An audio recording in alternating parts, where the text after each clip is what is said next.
Salut à tous, on se retrouve aujourd'hui pour parler du FC Barcelone en ce vendredi 31 octobre et on commence tout d'abord avec les photos de l'entraînement du jour pour préparer la réception de Elche. C'est dimanche, donc après-demain 18h30 bien sûr le coup d'envoi, et on commence tout d'abord avec Marcus Rashford et je commence avec lui aujourd'hui parce qu'aujourd'hui c'est une journée spéciale pour le joueur anglais, le joueur le plus décisif du FC Barcelone. C'est son anniversaire, il fête aujourd'hui ses 28 ans Marcus Rashford. On lui souhaite bien sûr un très bon anniversaire, il est né exactement le 31 octobre 1997. Donc bon anniversaire bien sûr au joueur anglais qui continue bien sûr à être ultra performant. D'autres photos de l'entraînement, on continue plutôt tiens avec Araujo. On peut voir également Frankie de Jong, ça doit être avec peut-être Gérard Martin, peut-être de dos, hein, c'est compliqué à voir qui c'est. Jules Koundé ou même Lamine Yamal, voilà quelques photos lors de l'entraînement bien sûr pour préparer le match du week-end, ou aussi Chesney bien sûr qui va gauler l'un de ses derniers matchs hein, parce que bientôt le retour de Juan Garcia. Donc dès que Juan Garcia est apte, hein, bien sûr, Chesney retournera sur le banc. Et tiens, en parlant de Chesney, quelques déclarations de sa part. Tiens, on va venir sur 6-7 déclarations qu'il a pu faire en interview. Donc passer mon temps libre, il a dit oui, avec mes enfants, en fait, je n'ai pratiquement pas de temps libre. Mon temps libre, c'est quand je suis ici au club. Quand je rentre à la maison, mon vrai travail commence, être papa et passer le plus de temps possible avec mes enfants. Voilà. Toujours avec lui, hein, donc je me suis levé contre Mbappé dans un match que nous avons perdu, et contre Messi dans un match que nous avons perdu, et contre Neymar aussi dans un match que nous avons perdu. Hein. J'ai fait les belles choses quand elles ne servent à rien. En gros, quand il dit je me suis levé, c'est dire qu'il a fait un gros match. Voilà, contre Mbappé dans un match que vous avez perdu. Voilà, c'est vrai qu'il a fait un gros match contre le Real. Mais voilà, son équipe a perdu la même chose. Hein. Voilà, contre Messi, donc là c'était peut-être avec la Pologne, contre l'Argentine en Coupe du Monde. Hein. Il avait fait un gros match, mais bon, il avait quand même perdu. Et voilà ce qu'il a pu dire. Hein. Apprendre le catalan, donc je vais bien, je ne veux pas en parler publiquement. J'ai commencé à apprendre les gros mots en premier. Restons-en là. Voilà. Toujours avec Chesney, hein, donc je dirais quelque chose de négatif sur Lewandowski. Il est vraiment mauvais pour accepter la défaite au tennis de table. Hein. Il n'est pas mauvais dans le jeu lui-même, mais il déteste tellement perdre. Voilà, Lewandowski. Hein. Il trouve toujours des excuses. Hein. Le vent, le sol est glissant. Tu parlais. Voilà, je l'ai battu plusieurs fois, donc je le sais bien. Voilà, au ping-pong, à chaque fois. Il met tarif, on peut dire, à son ami à Lewandowski. Hein.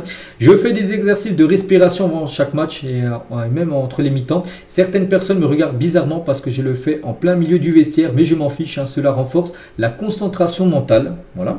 Toujours avec Chesney, donc il parle de Marcus Rashford. Hein. Rashford a moins de buts qu'il ne le mérite, car à l'entraînement, quand il passe un bon jour, on ne peut pas l'arrêter. S'il montre plus souvent ce pied droit magique hein, dans les matchs, il sera encore plus dangereux, bien sûr, hein, Rashford. Hein.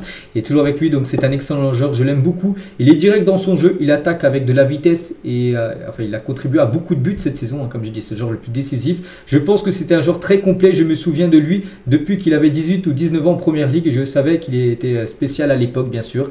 Et aujourd'hui, il fait ses 28 ans, hein, bien sûr. Donc il le connaît depuis plus de 10 ans, bien sûr. Hein, Chesney. Quel est le moment préféré pendant les jeux? Donc le coup de sifflet final, hein, quand nous gagnons, rien ne vaut le sentiment de soulagement ce moment-là. Voilà, quand l'équipe s'est imposée et c'est le coup de sifflet final, il est content. Il a fait son boulot tout simplement. L'équipe s'est imposée. Qui est la personne la plus célèbre dans vos contacts hein?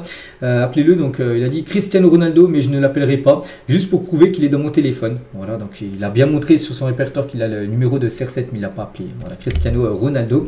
Et les meilleurs gardiens de but de l'histoire, hein, Buffon, Yashin, Neuer, Petrosec et moi. Voilà quelques déclarations, je crois, non, plus qu'une, hein, une dernière. Hein. Et quelle est la bonne façon, c'est de se brosser les dents, l'eau d'abord ou le dentifrice? Bon, c'est cette fille-là qui lui a posé des questions, un peu des questions, on n'a pas trop en rapport avec le foot. Mais il a dit, l'eau d'abord, bien sûr, je ne comprends pas comment certaines personnes mettent du dentifrice sur une brosse sèche. Voilà. Voilà quelques déclarations de Chesney. Bref, on revient nous bien sûr sur le Barça et le programme bien sûr. Hein, donc on est où Elche, il est là. Le match hein, bien sûr c'est après-demain bien sûr le 2. Ensuite Bleu-Rouge, hein, n'oubliez pas Bruges les gars, c'est mercredi prochain Ligue des Champions. Et le dimanche 9 ça sera un déplacement Celta Vigo. Puis après Trèves, hein, après il y aura Bilbao et Chelsea au programme bien sûr pour le FC Barcelone. Concernant le prochain adversaire, l'équipe de Elche, notre prochain rival Elche n'a jamais gagné à l'extérieur au stade de Barcelone. En fait la dernière fois qu'ils ont gagné des points au Camp Nou, c'était il y a 50 ans. Voilà. C'est une équipe que le Barça bat quasiment à chaque fois. 9 fois sur, même 19 fois sur 20, le Barça s'impose hein, contre l'équipe de Elche. On espère que ça continue bien sûr cette série, hein, voilà, dès ce week-end bien sûr. Lors du match, n'oubliez pas qu'Elche est une équipe promue, hein, c'est en deuxième division saison dernière. Mondo Deportivo, tiens dans leur une aujourd'hui où ça parle bien sûr des plans anti-blessures. Hein. Mais il y a un truc aussi par rapport à ce mois d'octobre qui se finit, enfin ce mois d'octobre qui n'a pas été bon hein, pour le Barça les gars. Octobre les gars c'est 2 victoires pour 3 défaites. Et c'est qu'en novembre 2024, hein, en gros regardez. plus que de la merde de novembre 2024, c'est encore pire hein, pour octobre 2025 parce que déjà le mois de novembre 2024 il avait été très mauvais. Il y a eu 3 victoires, 1 nul, 2 défaites. Donc là il était encore pire en gros ce mois d'octobre. Voilà, c'est le mois d'octobre 2025 avec du coup 2 victoires et 3 défaites hein, sur les matchs là, qui ont été joués dernièrement. Pour revenir tiens, sur Mundo Deportivo, donc ça parle de ça, hein, de ce mois d'octobre qui se finit enfin. Demain, vu qu'on bascule sur le mois de novembre, hein. Mais ça parle, comme j'ai dit, hein, des blessures. On sait qu'il y en a beaucoup. Hein. C'est vrai qu'il va falloir trouver comment éviter tous ces joueurs blessés, bien sûr. Et actuellement, tu as la mise à jour des blessures. C'est que maintenant, il y a quasiment un tableau pour parler des joueurs blessés. Dans combien de temps ils reviendront. Donc, Daniel Lewandowski, de retour à l'entraînement. Donc, normalement, Lewandowski, lui, c'est quasiment sûr qu'il jouera contre El Che après-demain. Daniel Mo, on verra. Hein, parce que Daniel Mo, c'est un joueur qui se blesse quand même beaucoup. Est-ce qu'il faut déjà qu'il fasse son retour dès ce match-là? On verra. Mais voilà, les deux, en tout cas, ont repris l'entraînement. Hein, ça, c'est sûr. Hein.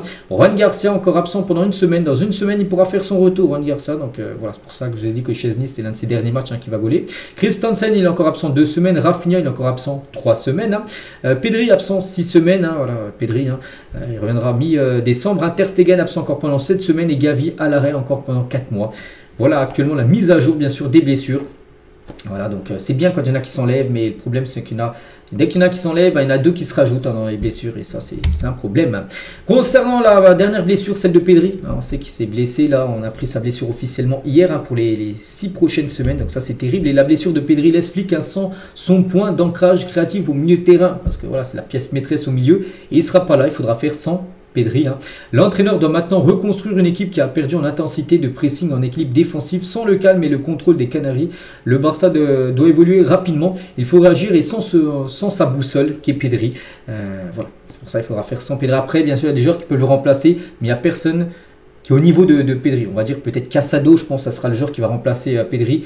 Casado n'a pas le niveau bien sûr de Pedri, donc après voilà c'est le football, il y a des blessés, il faut faire sans les joueurs bien sûr absents.